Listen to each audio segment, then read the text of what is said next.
I'm Gary Bembridge, and I want to talk about a massive, big step forward in the resumption of cruising as the EU, the European Union, has issued guidance on what cruise lines need to do, what they need to follow to start ocean cruising again. There's good news and there's bad news, or things that you may find concerning about the way the cruising will be when it starts up again. The European Union has issued a 49-page document with guidelines for cruise lines to follow to be able to start cruising again.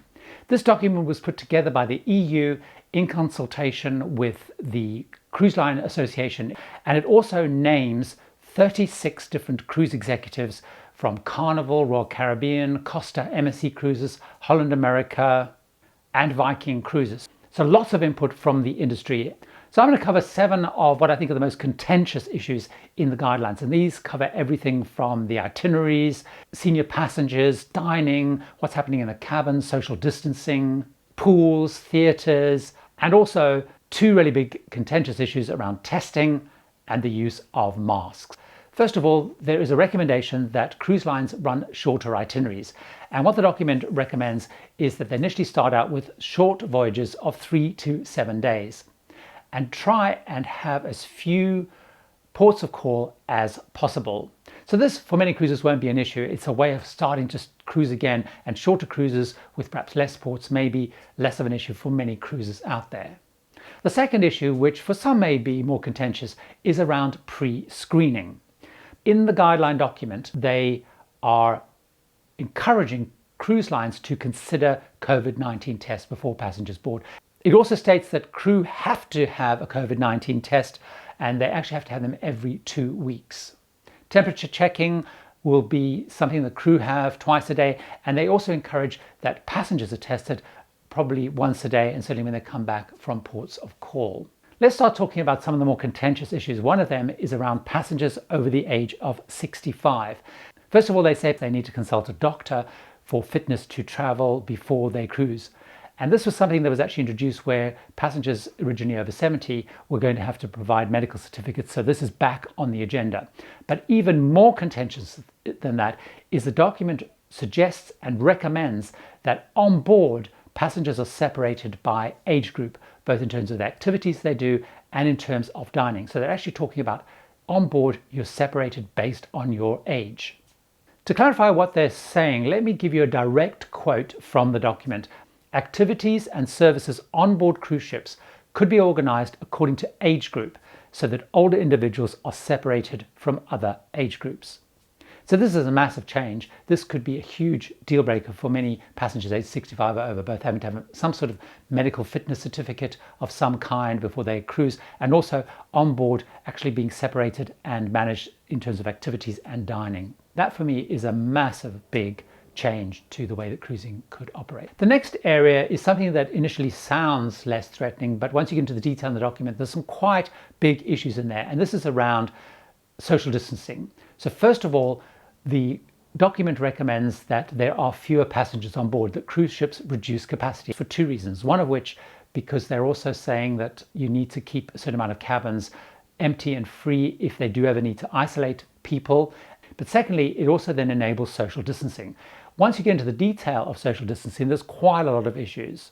First of all, in the document, and this is true for Europe generally, the distance that is included in all the calculations is 1.5 meters, which is around about 5 feet. They're also saying that as many activities as possible should be run outdoors. So for example, they're even suggesting things like the kids clubs should not take place indoors, they should all be outdoors. So as much of the activities as possible should be outdoors. It talks about staggering things like the muster drill. So when lots of people have to come together, find a way of enabling social distancing by staggering those events. Venues, every single venue on board needs to be designed so that the 1.5 meters social distancing can be put in place. That includes the theatre, so that's going to mean quite a big reduction in the number of people who can attend a show, and they are suggesting perhaps they run more shows.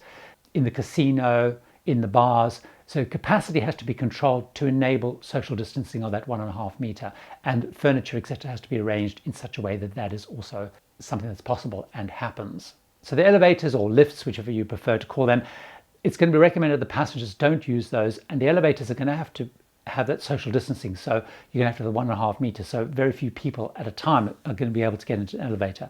And importantly, although I'm going to come back to masks a little bit later, is masks are going to be required to be worn in elevators. When it comes to pools, first of all, only outdoor pools can be used. So indoor pools cannot be used. What it says in the document is that pools that have no walls and no roof can be used. So what I'm not 100% sure of, although it implies they can't use them, is those pools that are sort of in the center of the ship where the roof can open and close. It sounds to me like from these guidelines, those pools can't be used. The pools that can be used also have very big restrictions on how many people can be in the pool. So only one person can be in the pool per 4 square meters. So actually when you think about a lot of cruise ship pools, it probably means you're only going to have 1 or 2, maybe to push 3 people allowed in the pool at any one time. All of the chairs, all of the lounges around the pool have to be arranged so that they're 1.5 meters apart, and they also have to be cleaned and cleansed after a person leaves. So certainly around the pool, you're not going to have lots of people being able to sit around the pool, even those pools that can be used. Hot tubs also have the rule around that 4 square meters. So again, it sounds like a real challenge to use a hot tub. Also importantly, it says that only people from the same household traveling together are able to be in a hot tub at one time. When it comes to other social distancing, a lot of the things they propose in the document are similar to what we're seeing on land anyway. So for example, limited amounts of people out in the shops, markers on the floor to highlight social distancing, one-way systems. In the spa, massages, they have to wear PPE equipment. Gym equipment has to be 2 meters apart and wiped down. So that kind of stuff that you would expect and we're already getting used to on land. Let's talk now about dining. Quite a lot of changes when it comes to dining. As we have really expected, no self-service options to be allowed. It all has to be served by the crew. So the buffets could exist, but they have to become served rather than self-service.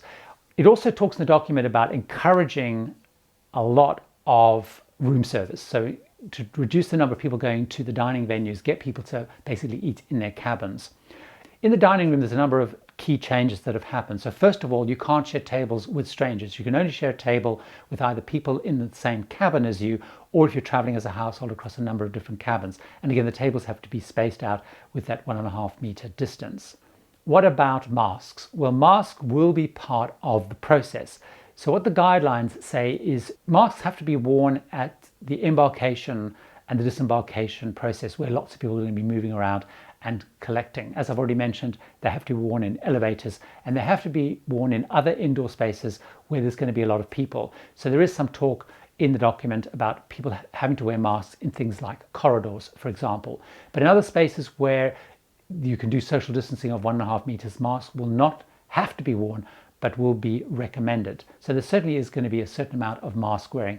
Crew are going to have to wear masks much more. So for example, people cleaning your cabin, serving, customer facing. So crew are certainly going to be wearing masks a lot. Passengers in various different situations. When it comes to cabins, there's a couple of changes there. For example, cabins have to be aired for at least 1 hour on changeover day.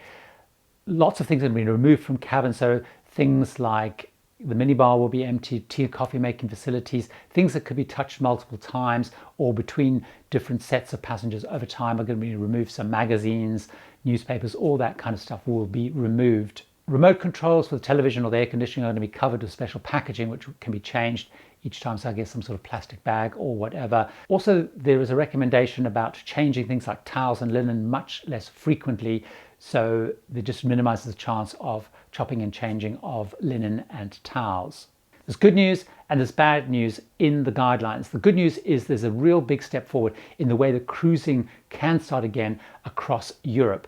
And there's a whole bunch of things in there that I think will probably put people off cruising, particularly if you're age 65 or over, where there's lots more restrictions.